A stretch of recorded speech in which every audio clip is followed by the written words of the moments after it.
Welcome back. I'm Gary Parr. And I'm Christine Williams. And you are listening to Fiber Talk, that twice weekly podcast thing that we do for people who do needle things. There we go. Yeah. That one wasn't as good as the last one. Oh, well. No, but we're going to make up for it because we're going global today. We are. We're international. Jessica Grimm, all the way from Bavaria, joining us. Hi, Jessica. Hello, Gary. Yes, thanks Welcome. for being with us here. Yes, Christine and I, first thing out of the gate in the morning, so that we can get Jessica at the end of the workday there in Bavaria. So thanks for that. You're welcome. You have an interesting career. Now your life today is, as you describe it, a professional embroideress. I love that word, embroideress. Yes. I like that. Yes, as an element of class to it. But I hope so. But your previous career was archaeology and zoology, which absolutely intrigues me. So what was that all about? It was all about bones from archaeological excavations, and I wasn't digging myself, or not much. But as soon as the animal bones came into the laboratory or the office, I looked at them and looked how old the animals were, how they were butchered, if they were poached, what else? If they were healthy. I like the pathology the best, to be very honest. It's a bit mean, but bone can do wonderful things when an animal isn't healthy. Yeah, you can probably tell more about it, right? Yeah. So that was quite a nice career. Yeah, I enjoyed it. So a lot of lab work then, huh? Yeah. I was mainly inside, which is a good thing because archaeology takes place whatever the weather. Yes. Yeah, I've never gotten excited about that end of the science world. It just seemed like a whole lot of paintbrush digging in dirt in the heat. Not really. I never ever had a paintbrush in my hand, to be very honest. Nowadays everything needs to go so quickly because time is money. So it was more of a pickaxe. Oh. Yeah. That works. Yeah. Yeah, it does. That'll dig. Yeah. So you're looking at, when you look at bones then, you're looking at nick marks from knives and those kinds of things. Oh, that's fun. Yeah, smashing of skulls. As I said, the pathology when animals are really worked, like a draught oxen, or dogs often got kicked, and they have broken ribs. Yeah, a dog as a pet is a relatively new concept. I'd say that's something you wouldn't expect to find, No. People have this very romanticized view of archaeology of only finding exciting dinosaurs, and then to find that, things were different there out of necessity. And perhaps the uglier side of things, that's interesting because it adds a different layer. It does, yeah. And one of the things I found really interesting, it's a bit of an odd story, but years ago I read in the newspaper that young males are more prone to having a traffic accident because they are more prone to risk taking when crossing a street and things like that. And then I looked at my animals, the wild living ones like cats and dogs, from which I could tell if they were male or female. And I saw the exact same thing. And I found that so interesting. You get a lot of dead young males, and you think, that must be the same thing at work. So just the dumb ideas are just a genetic thing, is what you're saying. The risk taking, maybe not looking twice and just go for it. Yeah. We really can't pick on them for things like that, can we? Yeah. It's just how they're wired. I think so too. Yeah. And once again, feeling outnumbered. Bummer. Sorry, Gary. That is interesting though. That genetic thing is there. Yeah. Okay. Yeah. All right, I'll make a point. Well, it gives me an excuse to go do something stupid today. Okay. Oh, yeah, but stay safe. Yeah. Well, and the funny thing is, between the two of us, which of us is the fast car and motorcycle rider? It's not Gary. Nope. Oh, yeah. So we bucked that a little bit for you. Yeah. You're getting out statistics then. Mm-hmm. Yes, we're outliers. Yeah. Yeah. She's definitely the risk taker, no doubt about that. Yep. So then, what turns you to dump that career and do embroidery and needlework all the time? Oh, yeah. It's a bit with the educational system. I'm sure it's the same in the US. That when you are a good learner, you end up at university at some point. And the whole working with your hands and having a vocation is just not really within your sight. You just don't think about it. You go to further education and you're good at learning. And yeah, at some point I just was at university and I thought, oh yeah, this is nice. But then you do that for a couple of years and you're in this very academic world where everything happens in your head. And I so missed using my hands. Oh. Mm-hmm. I very much appreciate that. Yeah. I think that's one of the things that, and the other thing that speeded up that I quit my career as an archaeologist, and I haven't quit completely, but 99% I have, was the fact that you are taught to think out of the box. Mm-hmm. But nowadays everything needs to go so fast that we were given a pretty tight framework to do to work along to do our research, and there wasn't much time to do anything nice. So for me it lost the point why I was doing it.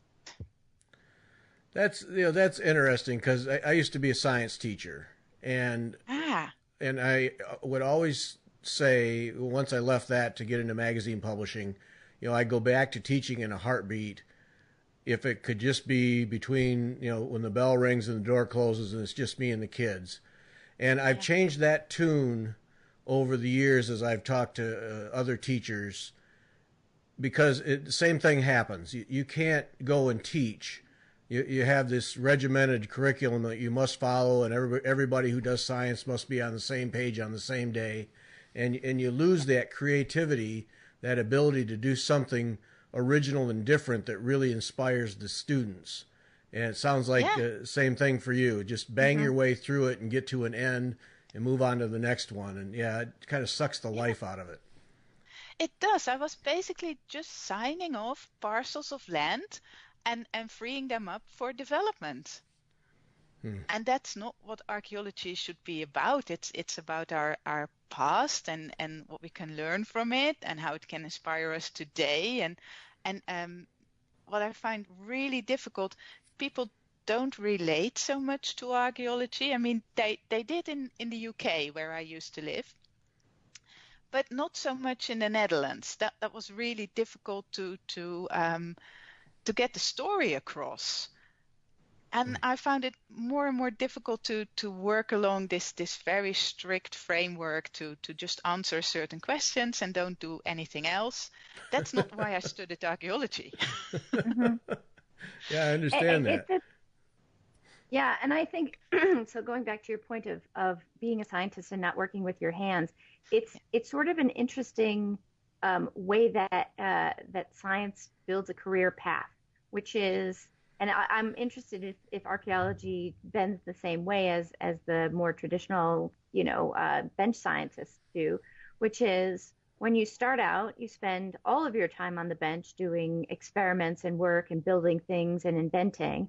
And the better you get at that and the more you advance in your career, the less time you have to spend doing exactly that on the bench. So the older you get and the more higher ranking, I guess, you get, or the further along you go, the further away from the thing that drew you to it you go. So Yeah. I feel the same way. So I started as a bench scientist, and the more I worked, and I have to support a family, so you seek a career path that takes you, above that, and then you look back a year later and say, wow, I haven't made anything in a year because Yeah. I've been busy managing other people making things. So, and I think that's where I come back to. Before this, it was reef keeping, and now it's needlepoint. It's exactly the same thing. As I miss having something to do with my hands. I miss making something and having something to show for it at the end, besides,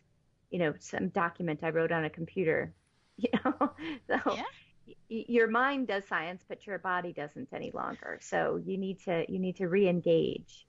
Yeah. Yeah. I can completely relate to what you're saying. Yeah. You end up being a manager, Right. and you constantly chasing the money. Yes, yes, yes. Or thinking of ideas, in my case, thinking of ideas and then giving them to somebody else and saying, build this for me. When really I would love to spend an afternoon just building things, right? So then I just come home and I sew, and then it makes it better. Yeah. So while you were doing archaeology, was needlework in the evenings and weekends? Not much. I still did a bit. I did my Christmas cards, and I did the normal cross stitch. And I think I did one bigger piece of Richelieu, and that was it, I think. No. So then to leave archaeology and do this full time, that was a bit of a leap then. Yeah, yeah. We were moving back from England to the Netherlands. Um, so I was in between jobs anyway. I did do a bit of archaeology when we were back in the Netherlands, but I had already started at the Royal School of Needlework because Ah, I wasn't feeling too happy in my Calm job down, anyways. Christine. Calm down, yeah, Christine. I know, I know. I'm Ooh, the dying to magic word. go. I'm dying to go, so I can't wait to hear about that. So go ahead, continue. Yeah. So I was on a weekend away with my husband to London, and we were innocently visiting Hampton Court. And at some point, Yes, my innocent. husband said, "Look at this," and he pulled out a flyer of the Royal School of Needlework, and he said, "Oh well, you can study embroidery here." And I was like, "Oh yeah." And the next Monday, I was back at Hampton Court in a day class. Well played, So Jessica. Well played. yeah, yeah, that was really, it happened then so fast because I wasn't feeling happy at my job, and it got very frustrating, and I thought I need to do something else, but yeah, what else can I do? And then I thought, oh well, yeah, I go back to embroidery. I always liked it, and I come from a line of embroiderers. Both my paternal grandma was an embroideress, and my maternal grandpa was an embroiderer as well. So I'm infected with the virus from both sides, and I went to the Royal School. Okay, all right. Help Christine. Tell about the Royal School. Give us a tour. Yes. Um, oh, So, it's and a one-day class. So that's sort of a nice way to have the experience without, signing up for months and months. So what was that like? I think my first day class was, I think it was gold work. Yeah, it was gold work with Kelly Aldridge. Now Kelly is really crazy. She's from Canada, but she has so much enthusiasm and energy, and she was wonderful during the day. I had a really, really exceptional experience. I had never done any gold work before, and it was just so much fun, and we were such a nice bunch of people. Um, yeah, it was just great. So I signed up for 4-day classes. I did the gold work one. Of course. She's sucked in now. Yeah. Yeah. Well, I mean, it's Hampton Court. How can you really not be? And it's the Royal School. So, yeah. Yeah, it's absolutely brilliant. And it was still in the old school. They have now moved to the other side, but I was still in the original classroom that's overlooking the gardens very beautifully. I think the new rooms do as well, but it's just a part of the palace I'm not so familiar with. And I had a really great day. And then I went for my second day class, which was a whitework class with Kelly as well. And I think at the end of that one, I signed up for the certificate. Mm. Yeah, I was in there, head over heels. Yep. Yeah. So to be certified, then what is entailed in that? So to be part of a certificate program, it's not just a class here and there. No, it's 4 modules, and you need to, you are strongly advised to start with crewel work embroidery. Mm-hmm. Then you move on to either silk shading or gold work, and you need to do both of them. And then you have a choice of canvas work or black work, and you choose one of them. And when you progress onto the diploma, you have to do the one that you didn't choose, and you have to do other modules as well. Mm-hmm. And do you do all of the work sitting in the school in classroom time, or is a little bit of the classroom time and the rest is take-home time? Yeah. What I actually did, because when I signed up for the certificate, I did do 2 modules in England, and then we moved back to the Netherlands, and then I used to come over for 2 weeks in a row and do my 8 class days, and then the rest of the time I would work in my apartment where I was staying. And you work till late at night, because I think every project you do is about 120 till 150 hours of stitching. Yes.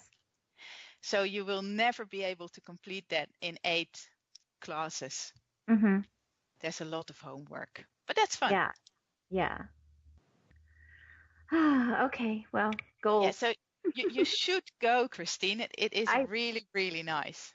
Yes, I would love to, and now it's just a matter of logistics. So how can I, and so this actually works out well for me, because figuring out the logistics of getting there for a sufficient amount of time to actually do a good program, it's going to take a little while, but that allows me to actually build some skill, so that instead of walking in and getting, to me, to go to the Royal School is a privilege.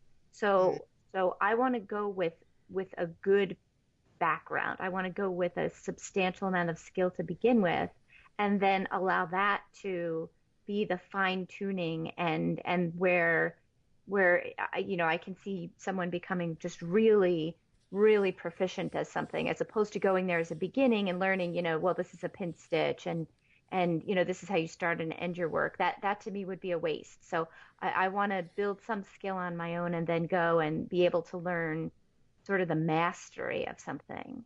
So while I'm working out the logistics of how it is I can disappear from the United States for 2 weeks, that allows me some time to build up those skills, so I can, hit the ground running and really be able to learn the finer art of it. That's interesting, because I used to teach for them as well, and what we actually said is that we like students coming in as green as possible. Really? Yeah, because they won't have any bad habits. Yes. That we need to beat out of them. Okay, so I have to increase my logistical planning and bring it forward. Or choose things that I haven't done, right? So, gold work and black work, those are things that, are particularly interesting and historically relevant in England too. So those are things I haven't tested yet. So that would be fun to do. Yeah.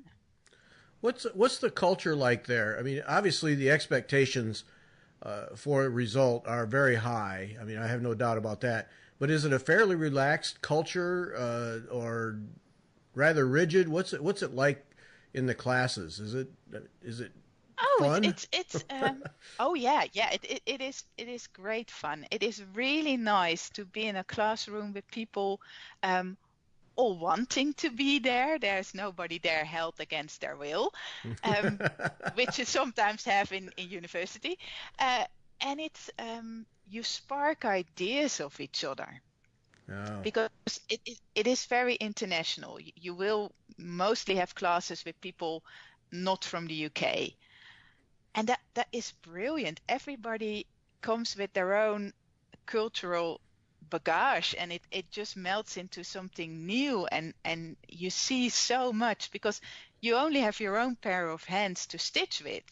You can never ever do everything that's out there, but you can sort of be part of it by seeing what other people do.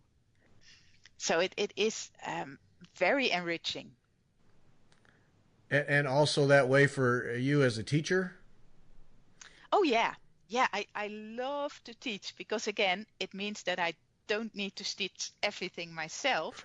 I can just make a suggestion to somebody and say, well, you do it, and I'll see how it works. How long did you teach there? I did about a good year. Uh-huh. And then I moved to Bavaria, and things were just logistically not ideal to continue teaching for them. Yeah. Oh, yeah. I'm sure not. But in that year, a year seems like not very long. But I got to believe that you paraded through a ton of classes in that year, especially if they're 1 and 4 day classes. Oh yeah, I did. I went to America with them, which was a great privilege. Oh. Yeah, that was really nice because they did I think they still do the intensives in America where they just stitch for 8 days in a row. Yes. And that was brilliant. A whole different culture. I had never been to America before, so yeah, I enjoyed that. Yeah. You got the full experience there out of that out of the school then. Oh yeah, I did. Yeah, and I'm very grateful for the opportunity that was given for me to actually teach for a while. That was really nice. Yeah. So you moved to Bavaria, and was it your intention to open a studio there and start offering classes? Yeah, I thought, well, I can teach embroidery anywhere I like because there are not many people in continental Europe who want to stitch or embroider this kind of embroidery to learn it. So I thought anywhere where I live, they will come to me anyway because there are not many teachers either. Yeah. And it sort of worked out. Yeah, I live in a very beautiful surrounding on the edge of a national park. And it is brilliant for people to come here and learn embroidery and go walking and go sightseeing. So yeah, I moved. Here, typically we see tons and tons of classes in needlepoint, and you tend to see a lot of the same types of classes or the same types of styles, and then very few classes of more, unusual things like blackwork, as you mentioned before. And I wonder if that is, in your experience, driven by the fact that people just don't like those styles as much as doing regular needlepoint or painted canvas, or if it's because of a lack of exposure and a lack of good teachers. Like, what styles do you find are underrepresented that maybe could, be done by more people if they knew that it existed? I think definitely blackwork. Because people always think that is just filling squares with different patterns instead of trying to do a picture and get the shading right. What I always find, as soon as I have a class in gold work, they always fill. That seems to be, people are great magpies. As soon as it glitters, it's okay. That's and one true. of the things that is really difficult here is getting people turned on to needlepoint. They don't seem to like it. Entry. They don't like needlepoint. No. Whereas I think interesting. That's hard to believe. I'll be darned. Yeah, I know. Here it's the opposite. I think that the embroiderers are well overwhelmed by the needlepoint people as far as quantity. I don't know, Gary, you would probably know better than I do because you have more experience and more exposure to the outside world. But it seems like there's way more needle pointers. And what I've found here in New York is that when you go to shops, one of my, sort of difficulties is you go into a shop and it's, filled with painted canvases, and then even charted work is difficult to find here. And then any kind of kits for or materials for embroidery are just impossible to find. So I feel like here, probably needlepoint is the vast majority of what happens, and there's very little other work being done. And I find that interesting. Then why is that?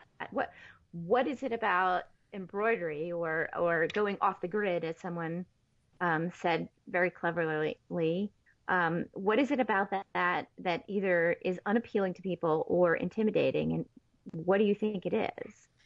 I think it's the skills and the experience to just dive in, to try it out.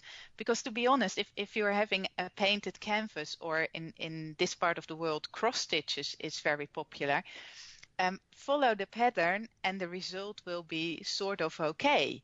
Even if you are not a very good stitcher, even as a complete beginner that has thread tension wrong and has mangled threads, it will still have the outcome that's on the packaging.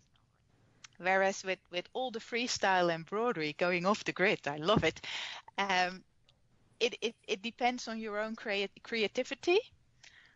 And I find that a lot of people don't trust their own creativity, whereas I think just dive in and try out. It is a bit of a leap of faith, isn't it? I think so. Yeah, and I think that's it. It's people don't trust. And we've said this before. It's you have to be willing to fail. Yeah. Right. So and it's hard to fail. Like you said, it's a painted canvas, and with all due respect to painted canvas stitchers, because now that I've looked at them a little bit more, I understand where the appeal is and where some of the challenges are. There's tremendous challenges, but those are easy to do adequately and more difficult to do, beautifully. Whereas I think people see, fabric embroidery as a little bit more difficult to do even adequately, right? So the point of entry is a little bit different.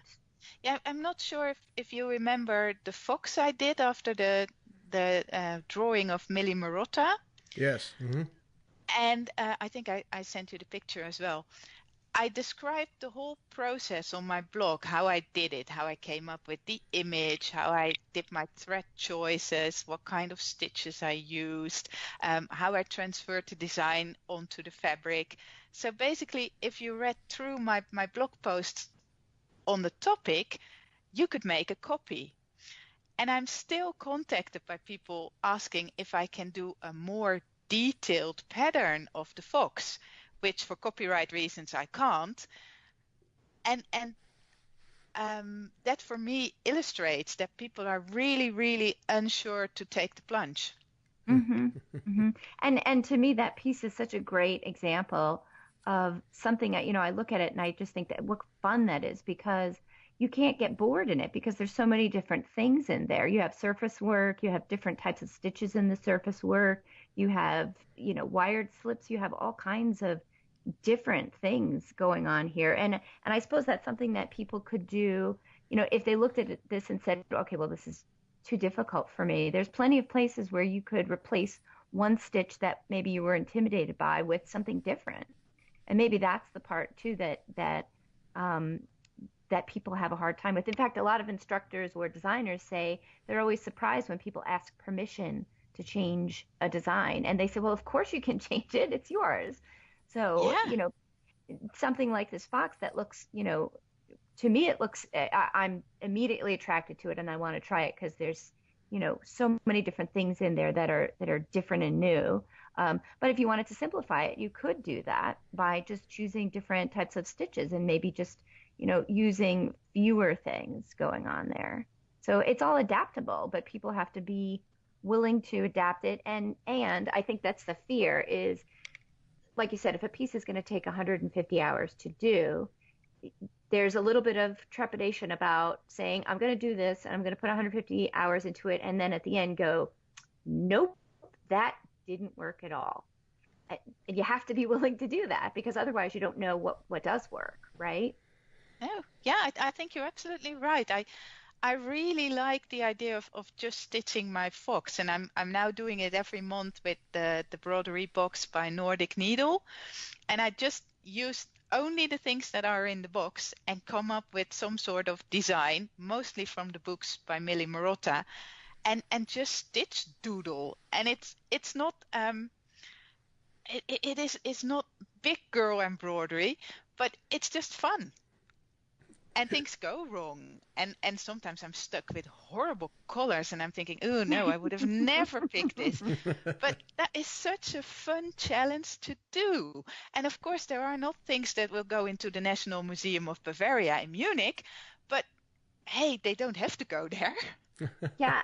So you know what, though? You just brought up a really interesting point. I have a friend who is a comic book cover artist. This is all he does, right? He does comic book covers. And for a while, he had a blog. So bear with me because I'm going to go somewhere with this. For a while, he had a blog of bad covers. And the whole point of this was not so much it was not at all to poke fun at other covers and say, this is terrible art, or this is wrong, or, look how great I am because this other artist is bad. I mean, he would use some of his own covers as examples of bad art. But the point of it was to say, here was something that somebody tried and it didn't work, and here's why. So we all look at beautiful pieces all the time and we say it was beautiful because it has this color or because it has this balance and this composition. But how useful would it be to have a compendium of bad stitchery and then look at each one and say, all right, well, what makes this not appealing, right? Because it's not bad because it's teaching us something. So what makes this not a museum piece? Well, like you said, maybe you chose colors that didn't exactly complement each other the way that you wanted to. And if you were going to do it differently, this is what you could do. Or here's a piece that, got started on the right foot, but the person that was stitching it wasn't familiar with this particular fiber. So you can see how it shredded. And so simply by using shorter lengths, you could make it better. Like it would be difficult to get people submit pieces of bad embroidery or bad needlework. But what a great learning tool that would be, because instead of making those mistakes yourself, you could look at somebody else's mistake and say, oh, yeah, I don't want to do that. So I'm going to avoid that. Yeah, now I think it's a brilliant idea. A blog of bad stitchery, right? Because, and believe me, I'm more than happy to populate that with plenty of my own terrible work, because that's how you learn. That's how I learn, is by doing things wrong. So, just even as something as simple as, stitching I just did a felt padded daisy, and I did it. And then I said, nope, didn't do that right, and I look at it now and say, what I needed to do is just extend the stitches, maybe another 3 millimeters out, and it would have been beautiful. But that's a perfect example of taking a picture of that and saying, here's a case where I tried something and it didn't work out, and here's how I could fix it. I kind of like that idea, but it would take bravery on the part of the people submitting pieces to say, I did bad work. But we all do it. So, that's the thing. It also gives people permission to admit that they're not perfect all the time, because you can't be perfect all the time. Gary's perfect all the time. What? Huh? Gary will never, ever put a piece on my imaginary blog of bad stitchery, because it would just be anathema to him. What? In Gary's world, all stitches have to be perfect, and if they aren't, then they get ripped out and destroyed, and never to be acknowledged or to be seen in the light of day. And I go the opposite way and say there's plenty of bad stitches, and those bad stitches were what led to the good stitches. So we kind of have different philosophies on that. Yeah. That's actually, I agree with you, Christine. I was taught that route at the Royal School of Needlework, because being a teacher there meant that I also did a fair lot of assessing. And as long as we could see that somebody progressed in a piece, it meant that it didn't need to be completely perfect from stitch 1 till stitch whatever. But as long as you can see that somebody grows, it's enough. Yes. And that is so important. I sometimes, with my teaching samples, I actually leave some stitches that aren't very perfect and say to people, look, that's what happens if you don't do as I say. Mm-hmm. Right. Well, and it's a good, it's a good people relate more to visual things, right? If they can see something. So, there's a concept of, all right, if you stitch with this particular silk and you do this, it's going to shred, so don't do that. But if you can show them, here, I stitched this whole section in satin stitch with a thread that had, shredded because the eye was, a bird or something like that. And look at that next to what it could have looked like if I had swapped out the needle, then that's a very good visual kind of thing that people remember, I feel like, and it's only when I see it in my own work and go, wow, I just wasted a good bit of time because I was lazy and just wanted to barrel through, and so I think I'm going to do that. I think I'm going to start taking pictures of terrible things I've done. I'm really enamored with this idea. Yeah. I think that's an interesting, it's the embroidery box. Is that what it's called? That you get from Nordic Needle?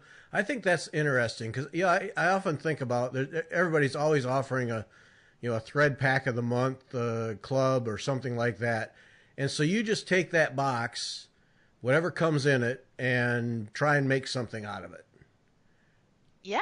Yeah, I try to do it every month. I must say I haven't done this month because the whole Christmas market season is nearly upon us, and I need to produce stuff that I can sell. But yeah, that's what I do. I just open the box and for me it's all sorts of threads that are not available in continental Europe. You can get them in London from one particular shop, the London Bead Company. But it is very unknown stuff to us, like the velvety threads, and then there's a lot by Karen, like the water lilies and the watercolors and whatever is out there. And that's just stuff we don't have. Here in Germany, it's particularly bad. What they do have is anchor, stranded cotton. Mm-hmm. But that's about it. Wow. And that is such a shame because there are so many very nice threads out there. And I thought I'm going to do this subscription box for a year and just see what's out there. Every time I hear that, I'm amazed that you guys in Europe don't have access to what we have here. It just amazes me. Yeah. That is interesting because I'm doing a lot of show work. So I sit in a museum and stitch. And we get quite a lot of Americans because the museum is in Oberammergau and there's a NATO school. Mm-hmm. And they come in and they ask me all sorts of questions, and we talk a bit about embroidery and crafting in general.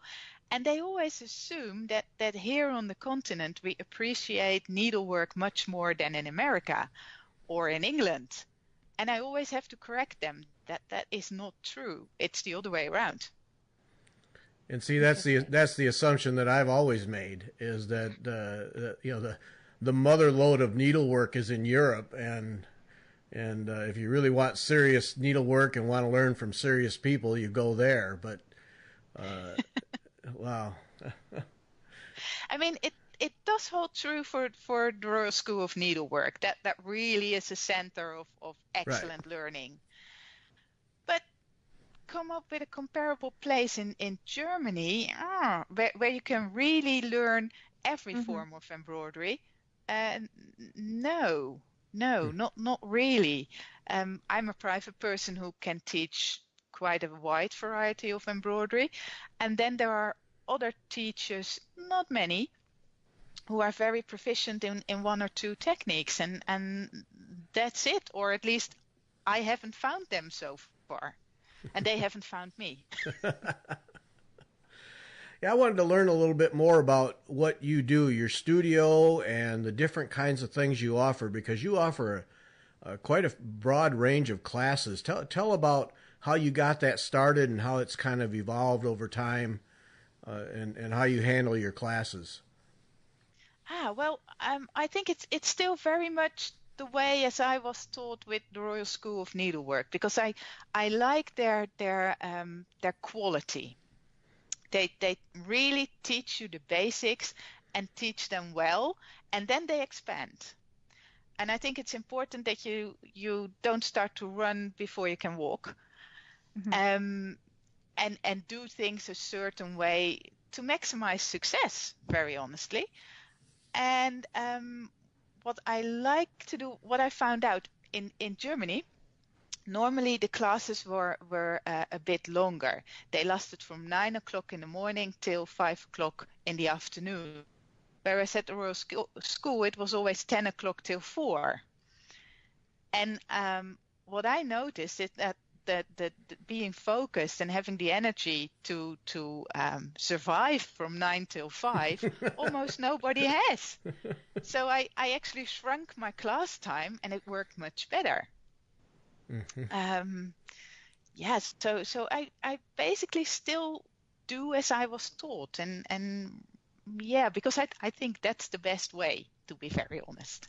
And you have your own studio there at your home?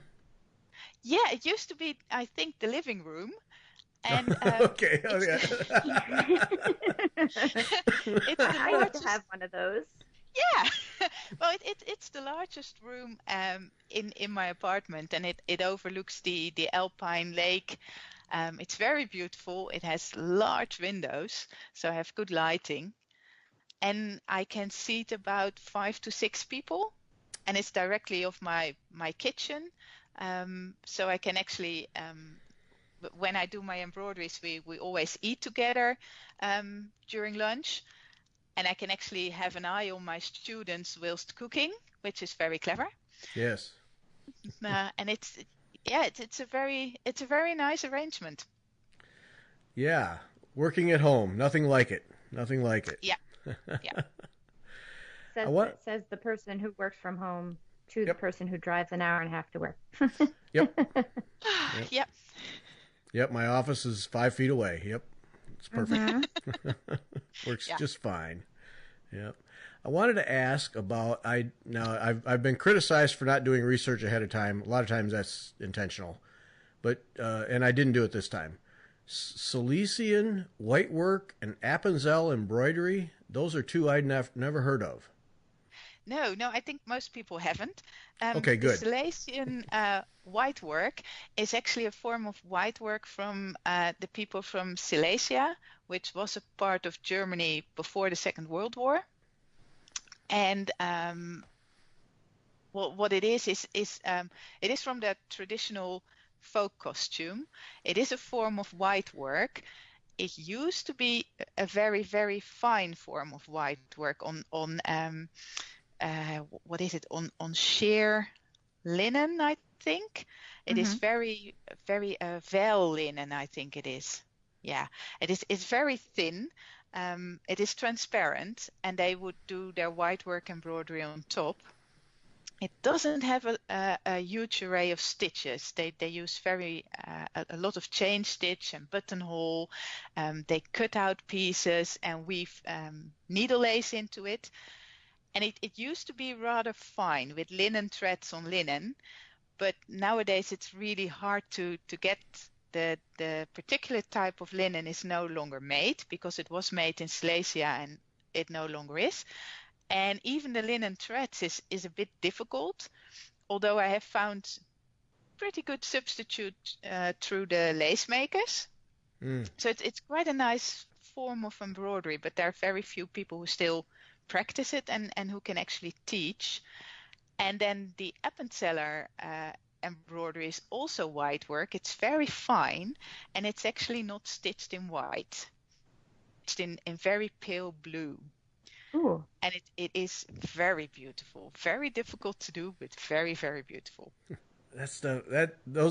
I'll use the word obscure, but those obscure stitching techniques fascinate me, where they come out of one culture and have a lot of history to them, and it's too bad that some of the basic materials disappear and you can't do them anymore. No, that's the same with the Appenzell embroidery, because the very fine blue threads, and they are really fine. They are finer than a normal sewing thread. They are just no longer produced. And even the linen, again, that is not produced anymore. Yeah, a real shame. Yeah, that is. So what's a typical day for you? Actually, I was more curious about this the Christmas market Now, you because you mentioned that's going to occupy or is occupying your time. What is that all about? You stitch? Is it something you stitch a bunch of pieces to sell, or how does that all work?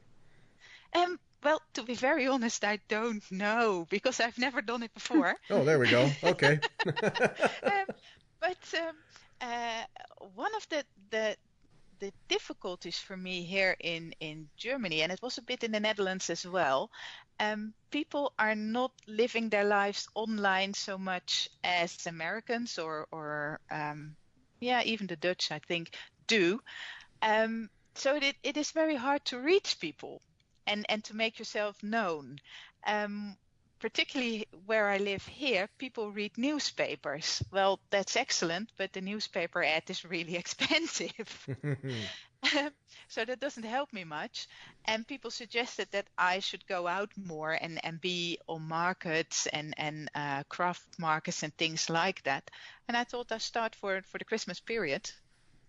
Mm-hmm. So I'm going on to a very nice one early November. It's next week, actually. And that's in an old farmstead. And it will have 31 craftspeople and the more exotic ones. Like I don't know if you read my blog a couple of weeks ago about this Vederkuil stickerij. Yes. The ones that work with the peacock feathers. Yeah. Oh, yes. I want to ask more about that because, stunning. Oh man, that's amazing stuff. Oh, it is. I'm so excited to actually see somebody work that live, because I've never seen it live. I've always seen the little YouTube videos and seen the products, but never see somebody do it. I couldn't believe when that, because I've read your blog for a long time, and when that one popped up here, was it last week or so? I was showing my wife. I said, "You got to see this. They're taking that's the quills of peacock feathers, right? That they slit real fine and basically use that as sewing thread in leather. Wow, that's so pretty." Yeah. Yeah, and it looks like heavy leather too. It looks like they're really working with thick, heavy leather. Oh yeah. Oh, it's beautiful work. I can't imagine. There can't be too many people doing that kind of thing, I wouldn't think. Well, there is a whole revival of it, I think. There are more and more sort of mid-age people, young people. It's always difficult to reach them, but say mid-age people, 40 plus, who are now trying to learn it. But it is really difficult. I did a bit of stitching on leather, and what I find so difficult, your needle swims. Where you stick it in on one side is not necessarily where it comes out on the other side. Because of the thickness. And it is different layers as well. You've got the top layer, and then there's a different layer in the middle, and another different layer on the other side, and they sort of move, and I find it really difficult to stitch, to be accurate. It swims. I like that. Yeah. But yeah, that technique, that's amazing, and the end product, just that stark white quill on the leather is just gorgeous stuff. What amazing stuff! Yeah. You do some jewelry too. You've been producing some beaded jewelry that I found is beautiful stuff. What gets you into that? Just outside the box stitching? Yeah, I do some. I still follow workshops myself because I always like to learn. I think when you sign up for working with your hands, it is lifelong learning. And I learned to make these pendants, and I thought, oh, that's nice. It's still stitching. It is something that goes relatively quick, and you can sell it. Because the biggest problem, you asked me about the Christmas markets, I will try to sell some embroidered pieces, but people are not willing to pay you minimum wage for it. And with the jewelry, because it goes so quick and people are generally prepared to pay a bit more for jewelry, I think I can actually, sell a bit. Yeah, somebody posted the other day about that whole thing where she was looking to sell her embroidery or her needlework, and then of course the pricing of that, and then the mindset that you're selling art, not needle and thread. and Right. you have to view it as art and price it and value it accordingly. That it's yeah, because too often people just think, well, that's just needle and thread, that's cheap. But no, it's that skill, it's the talent, it's the color understanding, the balance, all those things that make art. And so that's what she was dealing with. And I just thought it was an interesting discussion about how we look at our needlework, because yeah, I mean, for people to pay and compensate us for the time and talent and energy that goes into what we make. I mean, the relative cost for materials is trivial, but the time and what goes into it, you know, that gets expensive.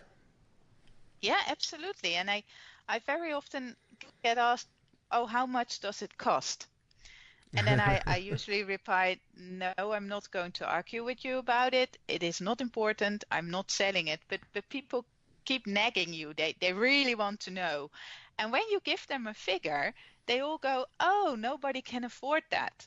No. You can afford it. You just don't want to. You Yes. choose to spend your money on something else.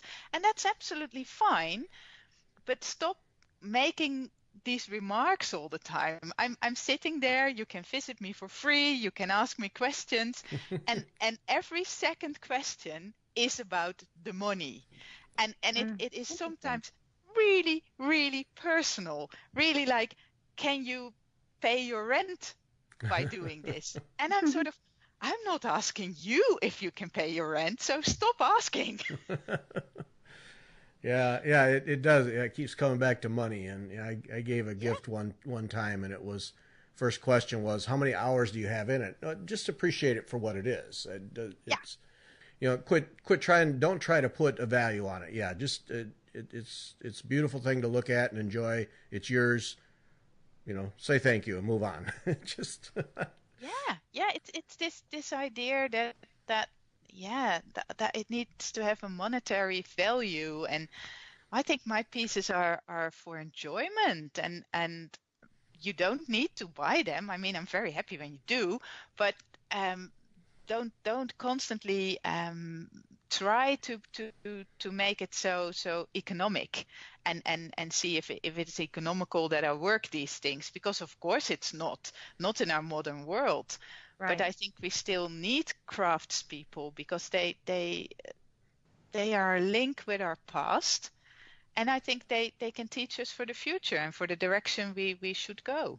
yeah, and I think somebody not too distant past that we talked to, I asked the question about are we seeing the younger people start to look at crafts in general, something to do with their hands, something they can make rather than just staring at screens all the time.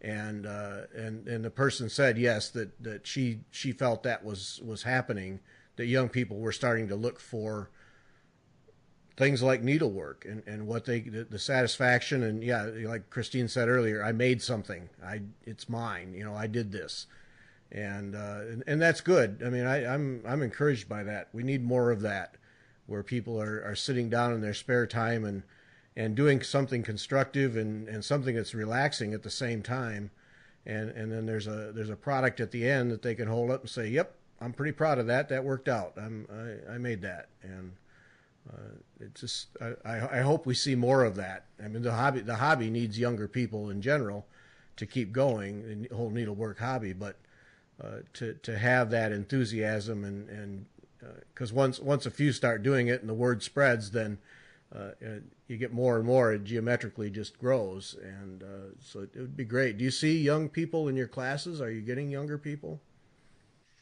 No, unfortunately not. I'm Oh, the youngest people are around my age, so late 30s, early 40s. But one of the other oh, things those are kids. Those are absolute kids. What are you yeah. talking about? I know, but I like to have the real kids if possible. But one of the other things that I notice is that I get more and more asked to do online classes, Hmm. and I'm not opposed to them. I can see that they are a big added bonus for people who can't travel, or who are on a different continent. I completely appreciate.